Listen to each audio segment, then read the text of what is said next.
Hello, and welcome back to the video tutorial series for the editor of Lonely Mountains SnowRiders. Today, we will be introduced to terrain chunks and terrain sculpting, so we can start shaping the terrain of our level. On our tools window, we will have our terrain tools on the first button, the one with the mountain symbol. When we click it, all our terrain tools will show up, and we will start right away on the terrain chunks, which is the first tool of the terrain tools.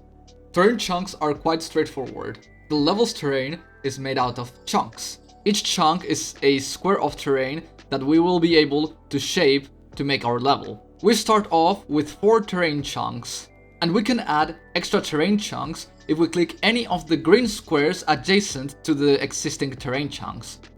So for example, let me click these 2 green squares to add 2 more terrain chunks to our level.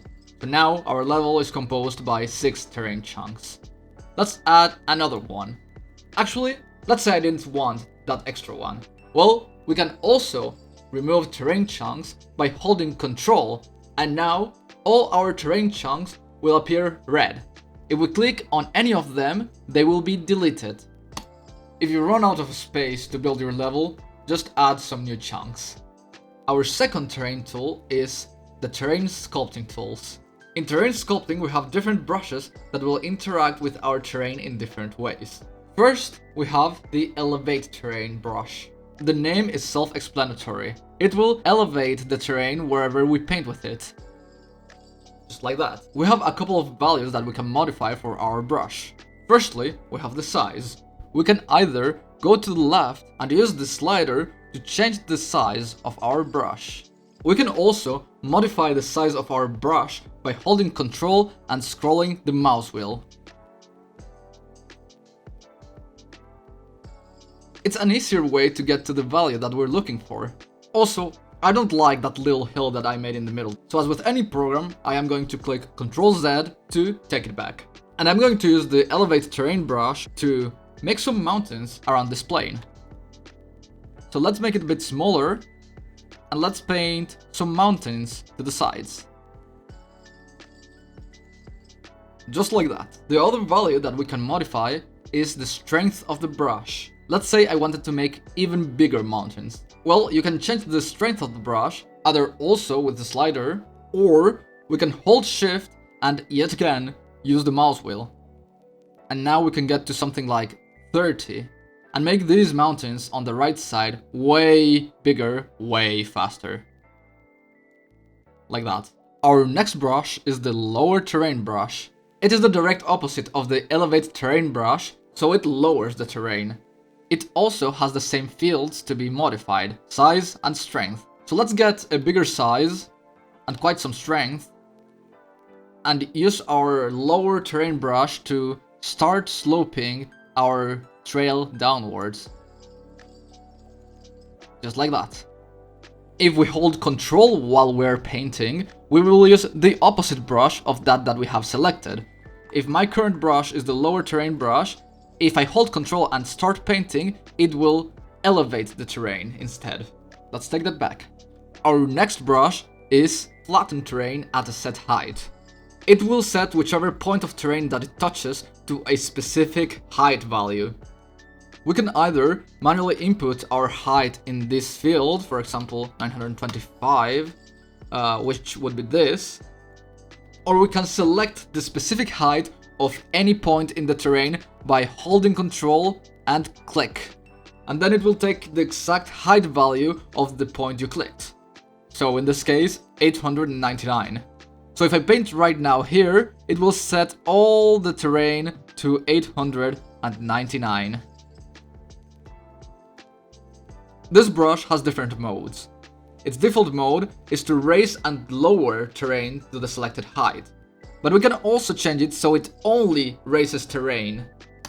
So if we select that one, we can paint here to the front and nothing will happen. But if we paint here to the back, it will raise that terrain. Its other mode is, well, the opposite. It will only lower terrain. So if we paint here to the back, nothing will happen. But if we paint here to the front, it will lower that terrain to the set height. Our next brush is the smoothing brush. It will smooth the pieces of terrain that you paint with it, sort of averaging out the height values of the parts of the terrain it touches simultaneously. Let me just show you. If we go to this terrain that's quite uneven, and we start painting with our smoothing brush, it will start to be a lot more even, and it will transition more naturally.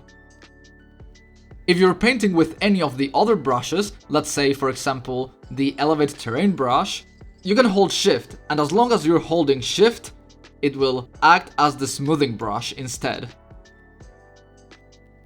If I stop holding shift, it will again be my regular raise terrain tool. Our last terrain painting brush is a bit more complicated. It's the noise brush. In short, it will make noisy terrain. Let me just paint so you can see for yourself. So as you can see, it makes these random bumps around the terrain you painted. You can modify the way the noise painting works by going into the advanced settings. But it's not really that necessary if you're just starting out. Now let's ask ourselves, what will happen if we try to add a new terrain chunk now that we've modified our mountain quite a bit? Well, let's go back to our terrain chunks tool and just add 2 more terrain chunks. Oh, they're not quite connected. Well, that's because the new terrain chunks will spawn at the average height of the mountain. That means they may not immediately connect precisely with their adjacent terrain chunks. But that's okay, because we can fix it with the knowledge that we now have about terrain brushes. So let's go back to our terrain brushes, and for example, we could smooth this transition out, and it will connect again and start smoothing. Or we could just go to our Flatten Terrain tool, select the lowest point of our previous chunks, and just paint our new chunks with the brush so they connect properly. And let's just pass over our smoothing brush one last time. As I said, you can just hold shift with any of the other brushes and they will act as the smoothing brush. And that's about everything that concerns the terrain sculpting brushes. In our next episode, we will go about the paths, which are the core tool to make fun and rideable trails. Thanks for watching and see you in the next one.